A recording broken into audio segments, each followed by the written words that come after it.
नमस्कार दोस्तों, आप सबों का स्वागत है। बिहार बोर्ड मैट्रिक परीक्षा 2024 के लिए सामाजिक विज्ञान का लघु उत्तरीय प्रश्न एवं ऑब्जेक्टिव दोनों ही साथ बताते हुए पेन कॉपी लेकर के बैठे और सभी प्रश्न को नोट करें और आपको घर में भी एक दो बार पढ़ना है या तो फिर वीडियो देखना है।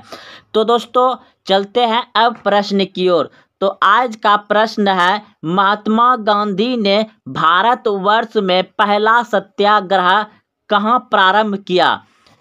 भारतवर्ष इसलिए लिखा गया दोस्तों कि सत्याग्रह का इसने भारतवर्ष में पहली बार किया और एक बार पहले किया है वह दक्षिण अफ्रीका में किया है। महात्मा गांधी आप सभी जानते हैं कि 1915 में भारत आया था। तो इस प्रश्न का उत्तर हो जाएगा आपका चंपारण। महात्मा गांधी ने भारतवर्ष में यानी कि भारत में पहला सत्याग्रह जो किया था वह कहाँ किया था? चंपारण में। कब किया गया था? 1917 ईस्वी में। तो चलते हैं अब इसका पूरा व्याख्या समझते हैं। तो भारतवर्ष में महात्मा गांधी ने पहला सत्याग्रह कहाँ किया था? चंपारण में। अब देखिए इसका पूरा व्याख्या के साथ समझते हैं। और आपको अगर चंपारण सत्याग्रह से प्रश्न पूछ दिया जाए तो आप यहाँ से यहाँ तक 2 नंबर का उत्तर लिख सकते हैं, आपका कोई नहीं काटेगा। प्रश्न का उत्तर आपका बिल्कुल सही होगा और 2 नंबर मिल जाएगा। तो देखिए, महात्मा गांधी ने सत्याग्रह का सर्वप्रथम प्रयोग दक्षिण अफ्रीका में किया था। दक्षिण अफ्रीका में किया था। भारत में सत्याग्रह का पहला प्रयोग उन्होंने 1917 ईस्वी में चंपारण बिहार में किया। 1917 ईस्वी चंपारण बिहार में किया। बिहार के एक किसान नेता राजकुमार शुक्ल ने गांधी जी को चंपारण आने के लिए प्रेरित किया था। तो दोस्तों आप लोग समझ गए अच्छे से कि चंपारण में जो सत्याग्रह हुआ था तो उसमें मतलब चंपारण ग्रहण के लिए किसने बुलाया था? तो राजकुमार शुक्ल ने महात्मा गांधी को आने के लिए प्रेरित किया था, बुलाया था। तो दोस्तों आप लोग अच्छे से समझ गए होंगे चंपारण सत्याग्रह पर कहेगा प्रकाश डालने के लिए या क्या समझते हैं, तो आप इस तरह से लिख सकते हैं। महात्मा गांधी ने सत्याग्रह का सर्वप्रथम प्रयोग दक्षिण अफ्रीका में किया था। भारत में सत्याग्रह का पहला प्रयोग उन्होंने 1917 ईस्वी में चंपारण बिहार में किया। बिहार के एक किसान नेता राजकुमार शुक्ल ने गांधी जी को चंपारण आने के लिए प्रेरित किया था। तो बिहार में चंपारण सत्याग्रह कब हुआ था? 1917 ईस्वी में। याद रखिएगा, ऐसे पूरे लिख लीजिए, बहुत अच्छा रहेगा।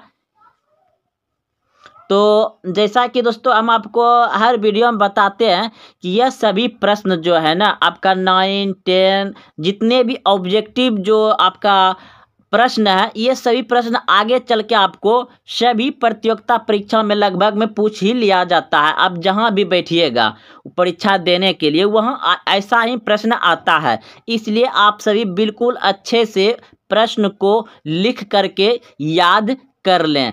अगला प्रश्न है, जय जवान जय किसान का नारा किसने दिया था?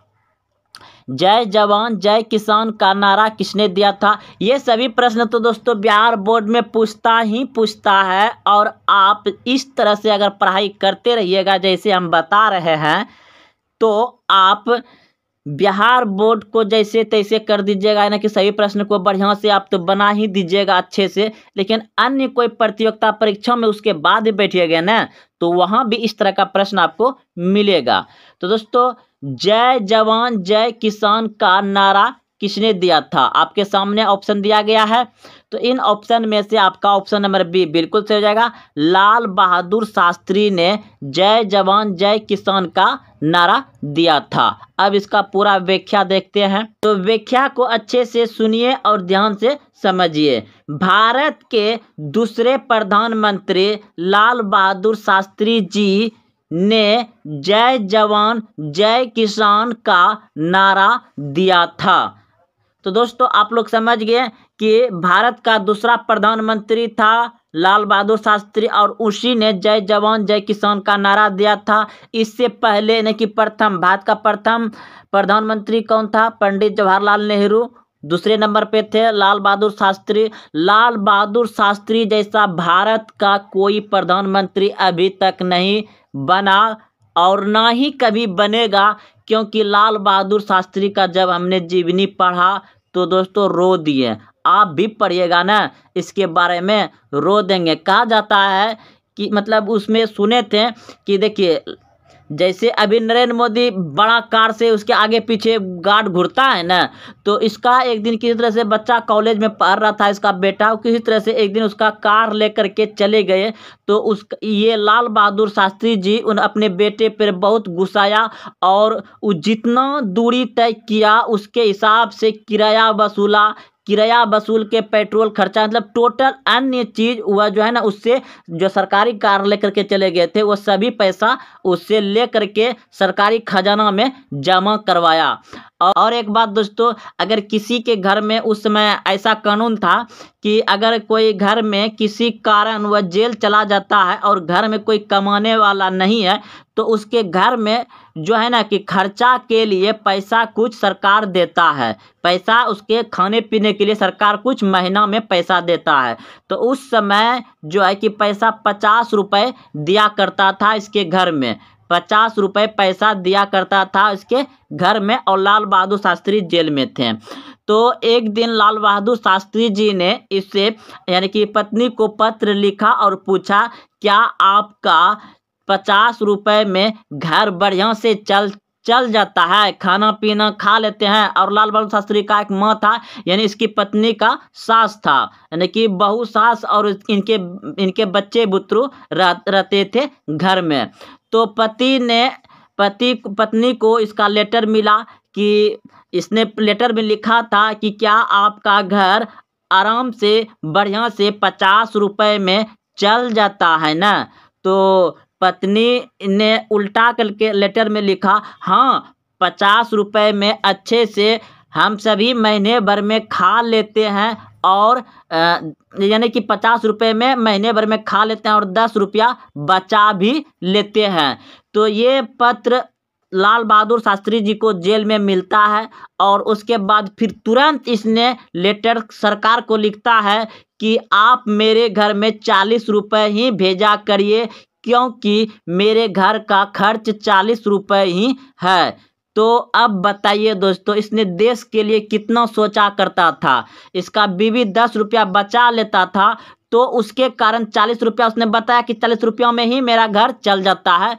इसलिए उसने यह लेटर सरकार को लिख दिया कि मेरे परिवार में जो आप 50 रुपये दे रहे हैं, वहाँ अब 50 के रुपए के जगह पे 40 रुपये ही दीजिए, क्योंकि 40 रुपये में ही पूरा परिवार खाना पीना महीने भर का हो जाता है। तो 10 रुपया देखिए दोस्तों इसने कम करवा दिया अपने घर में खुद। तो सोच सकते हैं दोस्तों ये, और उसमें बहुत भुखमरी था, क्योंकि तैयारी देश अपना क्या आज़ाद हुआ था, और उसमें यानी कि पाकिस्तान भी लड़ाई कर रहा था, युद्ध हो रहा था। तो दोस्तों इसके बारे में बहुत कुछ अच्छा खासा बात है। तो अब आगे बढ़ते हैं, किसी दिन इसका लेकर के बात आएंगे। तो दोस्तों अब आगे बढ़ते हैं। लाल बहादुर शास्त्री ने जय जवान जय किसान का नारा दिया था। शास्त्री जी की पाकिस्तान के साथ तस्कन समझौता वार्ता के दौरान मृत्यु हो गया। शास्त्री जी का जो कि 1965-66 में लगभग तस्कन मतलब गया था ये बात करने के लिए, उसी समय में मतलब पाकिस्तान के साथ बात करने के लिए गए थे, उसी समय वहीं पर इसका जो है ना मृत्यु हो गया। लेकिन इसका साक्ष्य प्रमाण नहीं मिला कि कैसे मारा। अब इसका कोई षड्यंत्र द्वारा मारा गया या क्या हुआ पता नहीं, लेकिन इसका पाकिस्तान मतलब गए थे बात करने के लिए। कई अन्य देश गए थे, पाकिस्तान नहीं गए थे, दूसरे देश में गए थे, लेकिन पाकिस्तान पर ही बात कर रहा था तस्कन समझौता पर, के दौरान मृत्यु हो गई थी। उन्हें शांति का दूत कहा जाता है। शांति का दूत किसे कहा जाता है? लाल बहादुर शास्त्री को शांति का दूत कहा जाता है। महात्मा गांधी ने करो या मरो का नारा दिया था? महात्मा गांधी ने कौन सा नारा दिया था? करो या मरो का। याद रखिएगा, यह भी प्रश्न बहुत बार पूछा गया। महात्मा गांधी ने कौन सा नारा दिया था? करो या मरो का। जवाहरलाल नेहरू ने आराम हराम है। जवाहरलाल नेहरू ने नारा दिया था आराम हराम है। तथा इंदिरा गांधी ने दिया था गरीबी हटाओ। इंदिरा गांधी ने दिया था नारा गरीबी हटाओ। तो दोस्तों आप लोग समझ गए यहाँ पर कि लाल बहादुर शास्त्री ने जय जवान जय किसान का नारा दिया था। और फिर महात्मा गांधी ने करो या मरो का नारा दिया। जवाहरलाल नेहरू ने आराम हराम है का नारा दिया। और इंदिरा गांधी ने गरीबी हटाओ का नारा दिया। तो दोस्तों इतना प्रश्न देखिए, हम जो आपको बता रहे हैं एक ही प्रश्न में 3-4 प्रश्न का उत्तर आ रहा है। और बिल्कुल इसमें से आपको एक प्रश्न पूछ ही लिया जाता है। बिल्कुल इसी तरह से आपका पूरा सिलेबस को खत्म करेंगे। सामाजिक विज्ञान, फिजिक्स, केमिस्ट्री, बायोलॉजी। अभी तो दोस्तों शुरुआत है, आगे देखिए क्या क्या होता है। बशर्ते आप मेरे साथ आगे बढ़ते रहिए। और मैथ का भी बहुत ही जल्द शुरू करने वाले हैं दोस्तों। तो अब देखिए अगला प्रश्न है कि निम्नलिखित में से कौन सा भारत का राष्ट्रीय पक्षी है?